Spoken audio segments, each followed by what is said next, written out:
శ్రీ గురుభ్యో నమః. 3లో 40.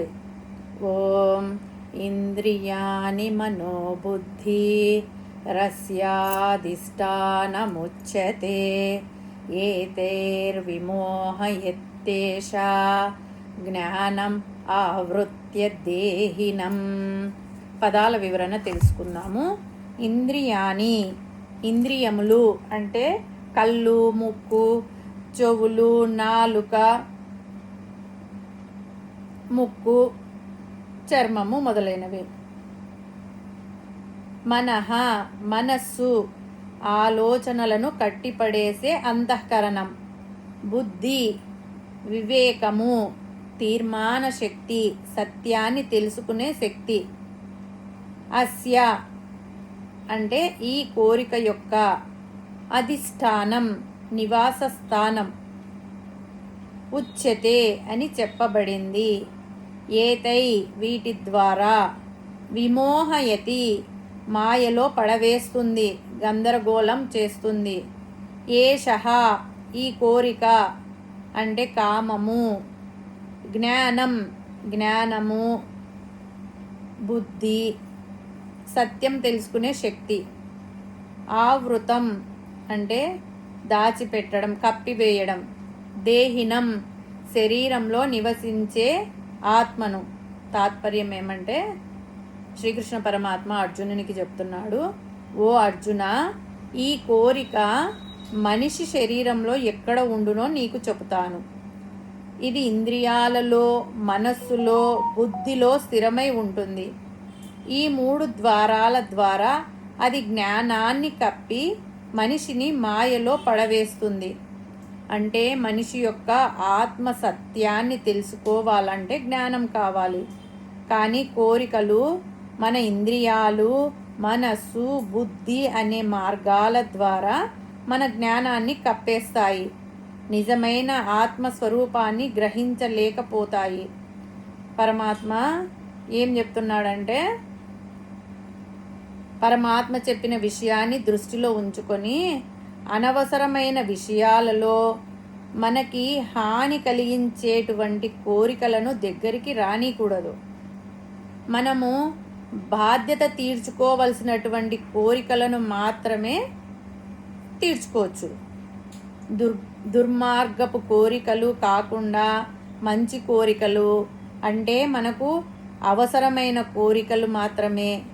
మనకు తప్పని కోరికలు అంటే జన్మాంతర సంస్కారాల ద్వారా మానవులకు కొన్ని తప్పని కోరికలు ఉంటాయి. ఇవి కూడా హాని కానంత వరకే.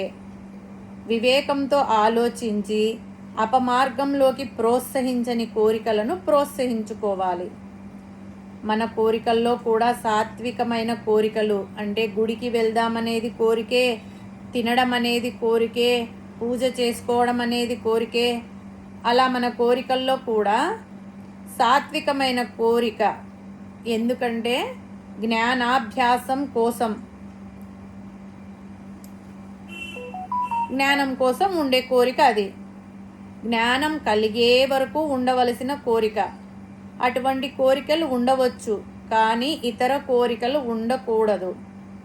ఇంతవరకు కోరికల యొక్క స్వరూప స్వభావములు వర్ణించి చెప్పి ఇక దానిని తొలగించి వేయుటకు ఉపాయము చెప్పబోచున్నాడు పరమాత్మ. మొట్టమొదట అది ఆశ్రయించే స్థానములను పేర్కొనుచున్నాడు. అవి ఏవంటే ఇంద్రియాని, మనో, బుద్ధి. ఆ 3 ఉంటాయి. ఎందుకంటే శత్రువులను జయించాలంటే అతడు ఉండే చోటు మనం తెలుసుకొని ఉండాలి. ఈ కోరికలకు ఆశ్రయ స్థానములు ఇంద్రియములు, మనస్సు, బుద్ధి అని పరమాత్మ చెప్పినాడు. వీని ద్వారా అది ఆత్మజ్ఞానమును కప్పివేసి మనిషిని మోహపెట్టుచున్నది. కాబట్టి ఈ కోరికలనేవి ఇంద్రియాలలో ఉన్నాయి, మనస్సులో ఉన్నాయి, బుద్ధిలో ఉన్నాయి. వీని ద్వారా ఏమి జరుగుతాయంటే ఇంద్రియాలు ప్రాపంచిక విషయాల వైపుకి వెళ్ళిపోతాయి. ఇంద్రియాల వెంబడి మనస్సు వెళ్ళిపోతుంది, మనస్సు వెంబడి బుద్ధి వెళ్ళిపోతుంది. మనస్సు అంటే సంకల్ప వికల్పాత్మకం. మనః ఏదైనా ఒక పని చేయాలనుకోండి, ఈ పని చెయ్యాలా వద్దా, ఈ పని చెయ్యాలా వద్దా అని కొన్ని రోజుల పాటు ఆలోచిస్తారు. వీరిని నిత్య శంకితులు అంటారు. వాడు ఏ పని చెయ్యడు, చేద్దామా వద్దా అనే దృష్టితోనే ఉంటాడు.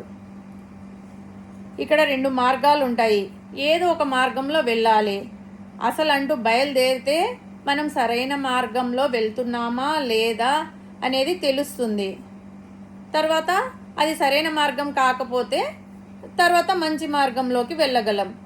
అలా కాకుండా ఈ మార్గంలో వెళ్ళనా ఆ మార్గంలో వెళ్ళనా అనుకుంటూ రోజులు గడిపేస్తూ ఉంటే వాడు ఎక్కడ ఉన్నవాడు అక్కడే ఉంటాడు, ఎక్కడికి వెళ్ళలేడు.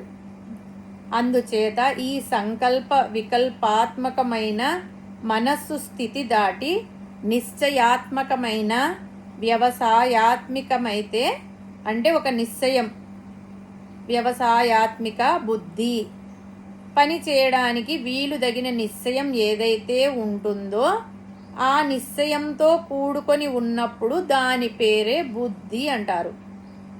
వాస్తవానికి అంతఃకరణ అని ఒకే ఒక వస్తువు ఉంటుంది. సంకల్ప వికల్పాలైతే దానిని మనస్సు అని, నిశ్చయాత్మకమైతే దానిని బుద్ధి అని అంటారు.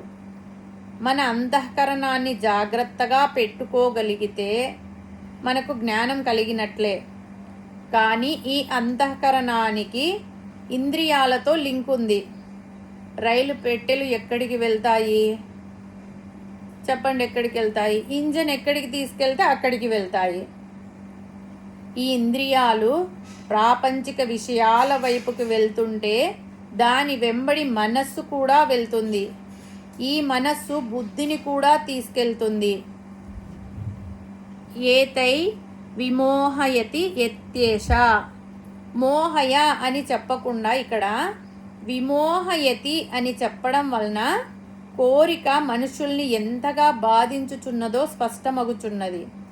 ఈ కోరికలనేవి మనిషి అందలి ఇంద్రియ మనోబుద్ధులను కొన్ని స్థానములను సంపాదించుకొని కొంత పట్టు సంపాదించి చివరకు ఆ మనిషినే పడగొట్టుచున్నవి. అంటే ఒక కారు కొంటే ఇంకా పెద్ద కారు కొనాలని, ఒక ఇల్లు కొంటే ఇంకా పెద్ద ఇల్లు కావాలి అని, ఇలా చాలా రకాల కోరికలు. ఇప్పుడు ఆ కోరికలను జయించాలంటే దాని ఆశ్రమములకు అవి ఆశ్రయించిన ఇంద్రియాలను మొదట జయించాలి. ఈ విషయమే రాబోవు శ్లోకంలో పరమాత్మ స్పష్టంగా చెప్పబోచున్నాడు. ఇంద్రియాలను ప్రాపంచిక విషయాలపైకి పోనివ్వకుండా అరికట్టిన ఎడల ఇక కోరికలకు నిలువ నీడలేక క్రమంగా నశించిపోవును. ఇది ఏ కోరికలను జయించుటకు చక్కని ఉపాయం. వీటిని నశింపచేయు ఉపాయమును పరమాత్మ పై శ్లోకంలో చెప్పబోచున్నారు. హరి ఓం తస్సత్.